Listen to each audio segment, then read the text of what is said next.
Assalamualaikum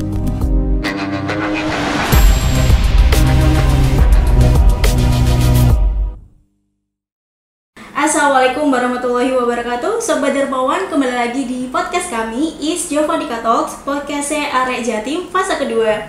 Nah, hari ini kita kedatangan tamu spesial nih yang pastinya akan menarik sekali ke depannya pembahasan yang akan kita bahas hari ini. Nah, penasaran dengan siapa kita hari ini berbicara atau sharing bersama siapa sih? Nah, hari ini kita kedatangan tamu yaitu Ustadz Suwadi. Assalamualaikum Ustadz. Waalaikumsalam warahmatullahi wabarakatuh. Baik, siap. Nah, Ustadz Suwadi ini salah satu dai yang menggemparkan dan juga menggalakkan syiar agama Islam di salah satu lokasi yang terkenal sekali di Surabaya, yaitu eks-lokalisasi Doli. Nah, tidak usah berpanjang lagi seperti apa, mungkin kita langsung aja nih sharing bersama beliau. Nah, Ustadz, mungkin bisa dijelaskan nih atau diceritakan pada awalnya kondisi di eks-lokalisasi tersebut itu seperti apa sih, Ustadz? Ya, bismillahirrahmanirrahim. Kalau awal kondisi di Doli itu, saya sejak kecil memang berada di seputaran kampung itu. Sejak kecil di area Jarak, Doli, Kembang Kuning. Itu kan ada lokalisasi yang memasang strata tarif yang berbeda-beda. Jadi kalau Doli itu level atas, ya, mungkin kalangan direktur yang punya uang banyak. Yang Jarak itu kalangan menengah bawah, dan bawah sekali itu di Kembang Kuning, di makam-makam itu. Aduh, saya kalau cerita itu kok merinding ya. Jadi itu sudah ada kisahnya dulu. Kita tidak bercerita tentang kisahnya dulu, tapi saya sejak kecil sudah ada di situ dalam kondisi yang sangat memperhatikan. Waktu kita sekolah dulu atau kuliah dulu ya, kalau dilihat KTP itu ya agak kurang nyaman, kurang nyaman. Alhamdulillah ya, Allah masih memberikan kekuatan saya untuk berpartisipasi, mengambil bagian kegiatan dakwah di area seperti itu. Siap. Nah, dari hal tersebut nih, Ustadz tahu sendiri kondisi di sana seperti apa, dan mungkin ini ada istilahnya yang mengawali jadinya saya harus melakukan sesuatu nih di lokasi tersebut. Nah, apa sih yang mengawali Ustadz itu? Ya, pertama keprihatinan tentang rasa tidak nyaman ketika alamat atau ditanya orang-orang mana itu sudah dicemoohkan, anak Doli, anak Jarak, anak kan gitu ya. Nah, jadi pada saat-saat sekolah kita atau dimanapun perkenalan itu sangat tidak nyaman. Itu yang kemudian kok nggak tahu Allah menitipkan satu noktah di hati saya untuk bagaimana merubah situasi. Tentu tidak bisa dengan sendirian ya, maka carilah teman kesana kemari, tapi juga tidak semudah itu. Dan alhamdulillah pada saat pemerintahan masa wali kota Bu Risma dengan Perda tahun 99 kalau tidak salah nomor 7 itu, bahwa bangunan itu tidak diperbolehkan digunakan untuk tindak asusila atau mempengaruhi. Itu kalau tidak salah diterbitkan tahun 99, tapi eksekusinya baru tahun 2014. Nah, itu jadi alhamdulillah pada masa-masa itulah dimulainya suatu perubahan baru dari masa-masa kekelaman jahiliyah versi Surabaya menuju ya hidayahnya Allah SWT. Nah, kalau suasana saat itu ya diceritakan malu-malu, pusing gitu ya, bagaimana seorang wanita dijajar seperti jual ikan gorengan gitu di dalam toples ya, terus dipilih-pilih, dipegang-pegang, kalau cocok ya, terus dibeli, kalau tidak cocok ya dikembalikan. Ya, gambaran itu terlalu bagus kalau menurut saya, lebih hina dari itu. Nah, itu yang bagaimana ya, sulit untuk diceritakan. Jadi sederetan yang namanya kampung Doli itu sendiri sebenarnya tidak ada kata Doli itu. Itu nama sebutan, aslinya kan Kupang Gunung itu. Ya, sederetan untuk kelas menengah atas. Tapi pada perkembangan berikutnya, yang menengah atas ini berkembang lebih pesat. Nah, baru kemudian di seputarnya itu ada namanya Anjara. Anjara itu memang ada jalan jarak. Ya. Itu yang istilahnya itu apa ya, penghuninya lebih banyak daripada Doli. Ya tentu saja akan klasifikasi, kalau yang lebih baik itu lebih sedikit ya. Nah itu lebih baik, lebih banyak penghuninya. Baru turun kemudian di namanya Kembang Kuning itu. Nah itu kalau suasananya seperti itu. Baik. Ya. Nah, perjuangan awal waktu di sana itu gimana nih, Mas? Kalau awal-awalnya itu permulaannya. Kalau perjuangan ya dari rasa prihatin itu tiba-tiba mengalir saja, tidak ada niatan yang serius itu, sebenarnya tidak ada. Hanya dengan teman-teman remaja masjid, remaja musula, kita mengadakan satu aktivitas kegiatan pengajian umum, terus ya apalah namanya anak-anak muda untuk kegiatan-kegiatan seperti pada saat itu kan masih belum ada teknologi handphone, kan belum ada. Apa yang lagi marak waktu itu ya orang seneng olahraga di bidang bela diri ya. Kemudian saya mengadakan di situ suatu perguruan pencaksilat tenaga dalam, kemudian kita sampaikan kepada tetangga kanan kiri, anak-anak muda, baik dia rajin sholat atau tidak, yang penting ada komunitas untuk sebuah ruang untuk menyampaikan ajakan ini. Kalau langsung diajakkan ya tidak memenuhi unsur strateginya. Jadi dikumpulkan dulu dalam suatu kolam, suatu ruangan, terus kita bisa bicara. Ya akhirnya ya terbentuk beberapa remaja masjid yang militan di situ. Di situ yang ada itu antara lain yang sangat berdekatan adalah pertama dulu bibit gawitnya namanya Musola Nurul Huda. Kemudian berkembang namanya Musola Miftahul Jannah, yang sekarang saya kembangkan jadi masjid. Kemudian yang nempel dengan Doli itu namanya Masjid At-Taubah. Ya itulah yang melatar belakangi ya secara alamiah begitu aja, dari keprihatinan kok tidak nyaman dilihat alamat di situ. Kemudian kita adakan kegiatan-kegiatan kecil-kecilan untuk ya ya'muru nabil ma'ruf wa yanhauna 'anil munkar. Dengan caranya saya pada saat itu kan tidak mungkin seperti yang teman-teman mahasiswa lakukan. Ya. Masya Allah, siap. Kalau kondisi sekarang nih setelah adanya Ustadz Suhadi menggerakkan gerakan seperti itu, mungkin kondisi sekarang mungkin ada beberapa perubahan nih yang Ustadz Suhadi sudah lihat. Ya perubahan sangat signifikan ya. Kalau dari hal fakta tentang Doli, X Doli itu secara yuridis sudah tutup. Secara yuridis, tapi secara fakta ya harus diakui ada sembunyi-sembunyi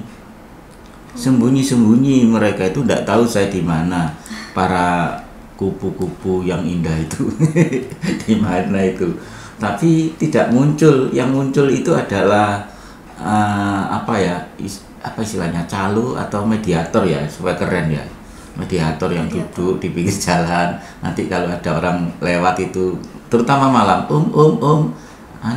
cari apa gitu. Nah itu ada beberapa, masih ada ya, masih ada itu. Nah, itu yang sedih ya, itu yang dari sisi saya yakin pihak Pemkot, pemerintah ya memantau, cuman ya karena mungkin waktu itu kan berjalan terus 24 jam, ada lengahnya ya. Iya, betul. Ya ada lengahnya itu kalau dari sisi yuridis keberadaan X Dolinya. Tapi kalau dari sisi masyarakat, tentu ibarat luka tidak begitu saja sembuh, pasti meninggalkan luka yang sangat mendalam. Dan ternyata secara ekonomi juga sangat parah. Dulu tetangga di situ yang jualan bakso, keluar maghrib, isak sebentar sudah pulang, sudah habis, baksonya sudah bersih, bahkan kalau perusak rombong-rombongnya bisa dibeli itu. Tapi sekarang mau sampai jam 12 ya pulang masih bawa pentolnya bakso maksudnya. Jadi ya itu gambarannya. Terus orang tetangga-tetangga yang buka laundry ya, dulu ya sampai bisa beli rumah, beli apa aset apa sekarang yang pada gulung tikar. Itu pengaruh setelah ditutup. Nah, dampaknya di masyarakat secara ekonomi, secara moral menyisakan sesuatu yang sangat prihatin. Yang nyata misalnya ya, di situ ada masjid misalnya. Mereka ya anak-anaknya dibiarkan masuk masjid dalam kondisi aurat terbuka misalnya. Terus para orang tuanya kadang-kadang memanggil anak-anaknya yang main-main di masjid. Nah itu ya bagaimana lah ya. Apa itu marwah masjid itu lah mesti harus dihargai secara insting manusia, harusnya kan muncul, tapi itu tidak muncul. Ya pakai bikini, pakai apa, memprihatinkan. Jadi makanya terus saya awali pada saat pandemi itu, ini musola harus dibuka paradigmanya, dibangun sebuah masjid, bukan hanya tujuan untuk membangun masjid, tapi kita membangun gagasan baru, termasuk diantaranya pesantren Kamjamos itu. Ya seputar itulah kira-kira gambaran umumnya. Baik, siap Ustadz Suwadi. Nah ini membahas tadi sudah di-spill sedikit oleh Ustadz Suwadi tentang pesantren tadi. Nah sebelumnya kita juga pernah bertemu ya Ustadz Kurban tahun lalu, dan sempat disinggung juga untuk Ustadz Suwadi mengembangkan salah satu pesantren ini, namanya Pesantren Jamas, betul Ustadz? Iya, betul. Nah ini mungkin bisa diceritakan sedikit kepada sahabat dermawan sekalian di luar sana, mungkin perlu tahu nih apa sih kenapa ini dibangunkan pesantren di lokasi yang mungkin tidak terduga, di eks-lokalisasi Doli gitu. Itu seperti menantang arus deras, nggak mungkin itu. Apalagi di masa pandemi di kampung es Doli, tingkat sosialnya sangat sangat rendah ekonominya, dan tingkat pemahaman agamanya juga masih jauh kok mendirikan pesantren ya. Jadi begini, ini sebenarnya membangun suatu peradaban, mulai dengan membangun gagasan. Ya, jadi gagasan itu dibangun untuk membangun peradaban. Mungkin anak dan cucu saya nanti. Gagasannya adalah merubah suasana kampung Doli yang dulunya itu adalah basis maksiat terbesar di Asia loh. Konon jumlah jamaahnya itu jumlah jamaahnya itu 3.000 lebih. Jumlah jamaahnya Doli dan jarak sekitarnya itu 3.000. Itu 3.000 itu hasil perhitungan tahun 2011 atau 2010. Sebelumnya ya tidak sebanyak itu. Nah, dari keprihatinan itu kemudian ingin merubah. Dari mana kita memulai merubahnya ini? Kita masuk dari lorong pintu satu ke satu tidak mungkin. Dari mana? Nah, mulainya pada saat pandemi, orang sedang tiarap, duduk, tidak terjangkau. Kita ini membuat satu letupan baru. Nah, itu kita mulai dari bangun masjid. Jadi bangun masjid itu kita buat paradigma masjid yang harmonis. Nah, yang harmonis, masjid yang romantis. Waktu itu saya konten yang saya bangun waktu itu membangun masjid yang romantis. Romantis itu R-nya itu ramah. Ramah terhadap siapa? Ya romantis itu, O-nya itu orang. Terus M-nya itu muda, anak, dan tetangga sekitar. Sehingga antara masjid dengan tetangga sekitar, anak-anak, penduduk kampung di situ semua itu tidak ada kesenjangan. Bagaimana menjadi masjid romantis? Maka pada saat itu tim dari sini datang ke sana itu kan masih tertutup. Sekarang kita buka masjid itu seperti pendopo, terbuka. Tidak ada sekat, orang bisa masuk. Masya Allah. Ya, bisa masuk. Anak-anak kecil lari-lari main di situ. Ya, ini tahap awal. Nanti akan kita buatkan satu tanda di mana area masjid yang harus dijaga marwahnya. Nah, masjid ini sebagai wujud nyata, sebagai Baitullah, sebagai basic kegiatan. Nah, kegiatannya namanya pesantren. Pesantren itu sebenarnya adalah terdiri dari dua kata, pesan. Pesan itu sendiri adalah dakwah. Kuntum khairu ummatin ukhrijat, kan gitu ya. Nah, kemudian tren itu apa ya? Kekinian. Ya, bagaimana mensiarkan Islam untuk mensupport kondisi yang sekarang ini menjadi lebih baik dibanding kondisi-kondisi yang lalu. Ya, seputar itu. Adapun jamasnya itu adalah jamaah masjid. Jadi pesantren jamas. Siapa santrinya? Diharapkan ya semua jadi santri, nanti kiainya kita cari. Namanya kiai kehidupan kan. Masya Allah. Siap. Jadi kan kadang di pikiran orang, waduh pesantren dibangun bangunan, isinya ada santri dan lain sebagainya. Betul. Ternyata berbeda nih. Betul. 400 banget ini. Ya, saya harap ini bisa menjadi inspirasi masjid-masjid semua, sehingga masjid itu tidak ada kesenjangan dengan penduduk. Karena mau tidak mau penduduk sekitar nanti kalau disolati pada saat akhir kehidupannya juga masuk masjid. Jadi itu juga jamaah masjid sebenarnya ya, hanya ke masjidnya pertama dan terakhir. Kasihan disolati, bukan waktu sholat, kan kasihan. Jadi harus kita rekrut sejak dini, semuanya adalah jamaah masjid. Masya Allah, luar biasa sekali nih Ustadz. Mungkin bisa sedikit sharing untuk kondisi saat ini, kalau pesantren Jamasnya ini perkembangannya seperti apa sih? Ya, karena ini baru gagasan ini kita florkan baru 1 tahun, ya belum ada 2 tahun lah, kita 1,5 tahun lah. Ya, kita memang baru merangkak pada pembinaan personil dalam hal kaderisasi, keumatan, sosial. Di antaranya yang kita mulai adalah ibda binafsik dari diri saya sendiri dan ring istilahnya ormas di situ. Ormas itu artinya orang masjid ya, bukan ormas politik. Ormas di situ ormas ya, orang masjid di situ itu kita rekrut. Nah, kemudian kita tawari siapa yang masuk di DKM yang Sikomando.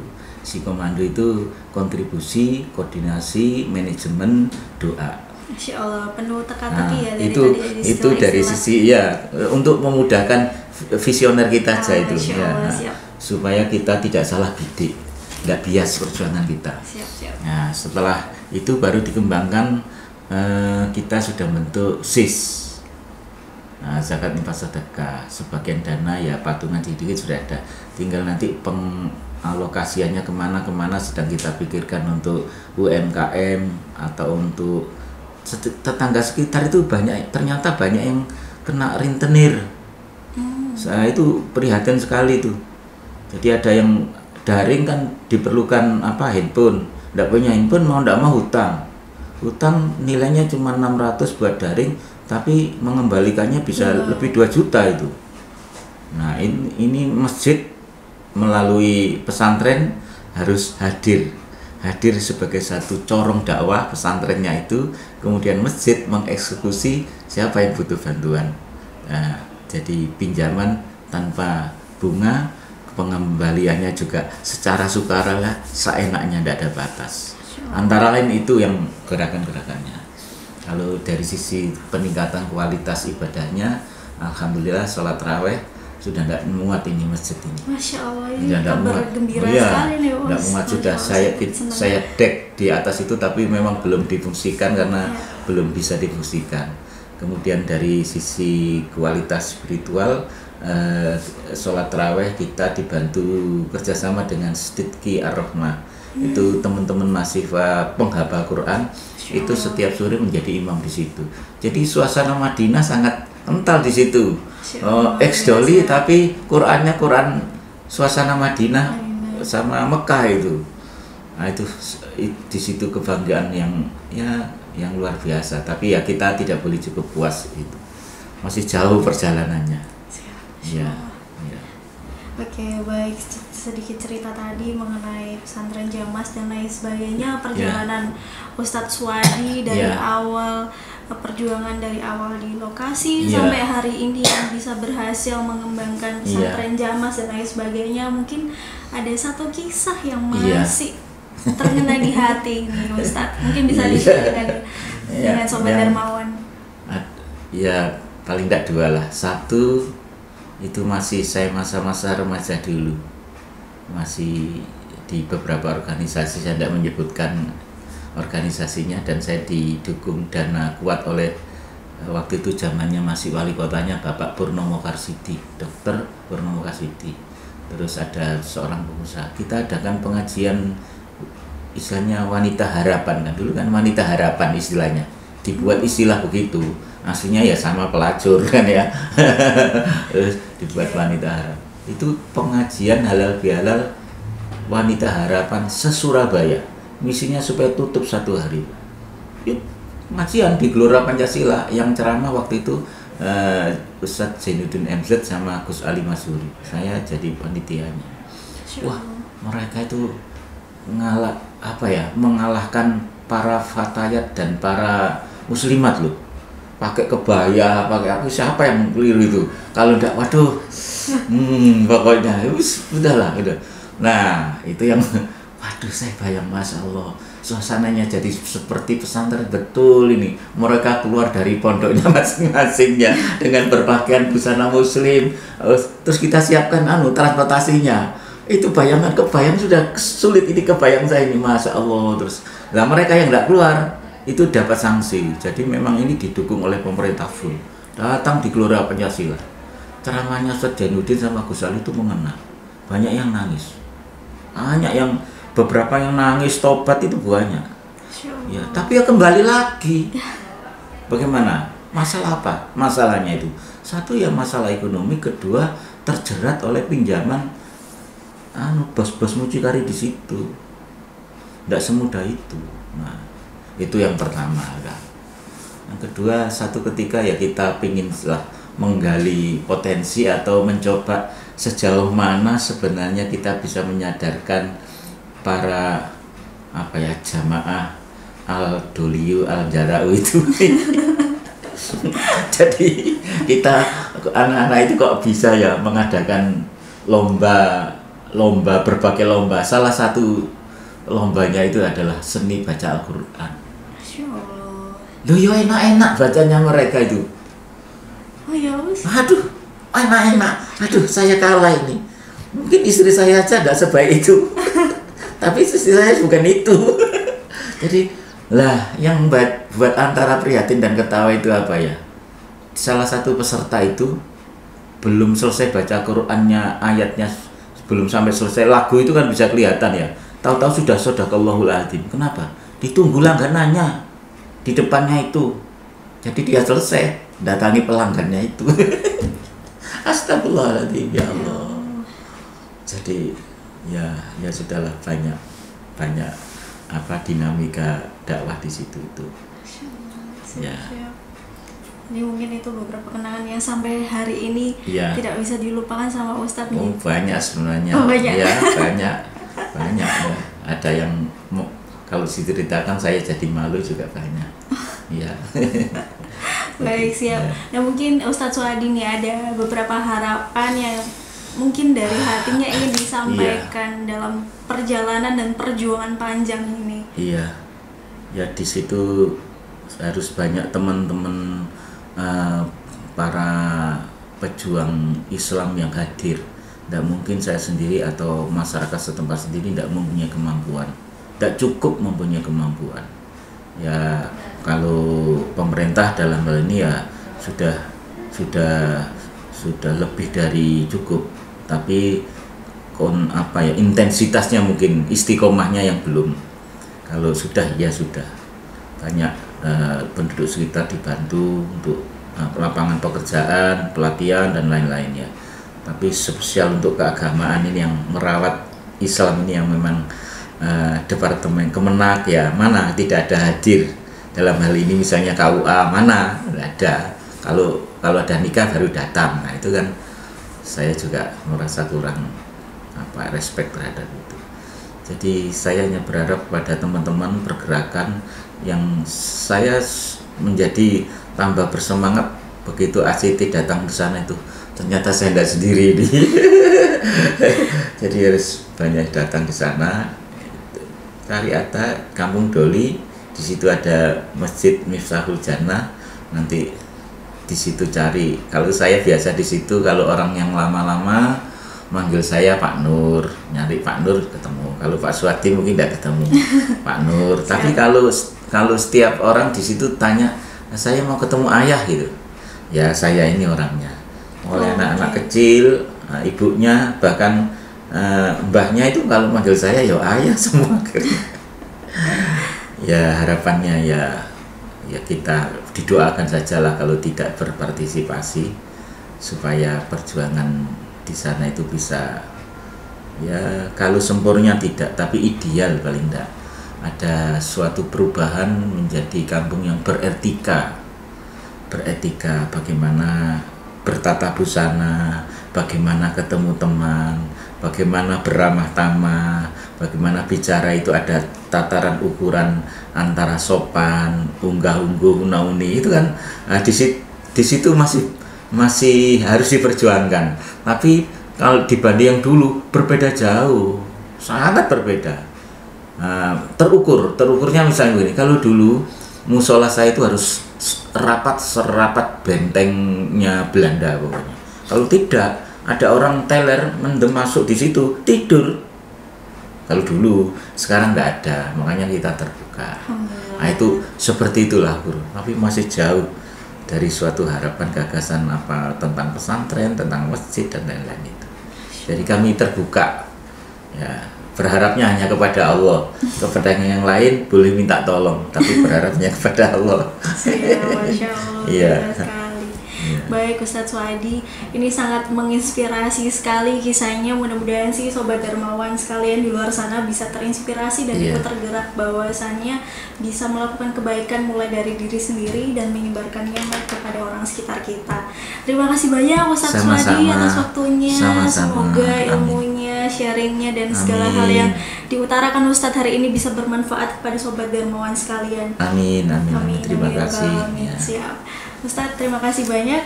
Dan Sobat Dermawan, terima kasih banyak untuk menyimak podcast pada hari ini. Tak seperti bulan lainnya, amalan kita diganjar dengan pahala berlipat ganda saat Ramadan. Mari mengejar amal kebaikan sekali lagi masih dipertemukan dengan Ramadan. Sobat Dermawan bisa salurkan sedekah terbaikmu di sosmed ACT Jatim melalui link bio yang tertera di sosmed ACT Jatim. Saya Jihan mohon pamit undur diri dari podcast Is Javanika, podcast Siara Jatim. Wassalamualaikum warahmatullahi wabarakatuh.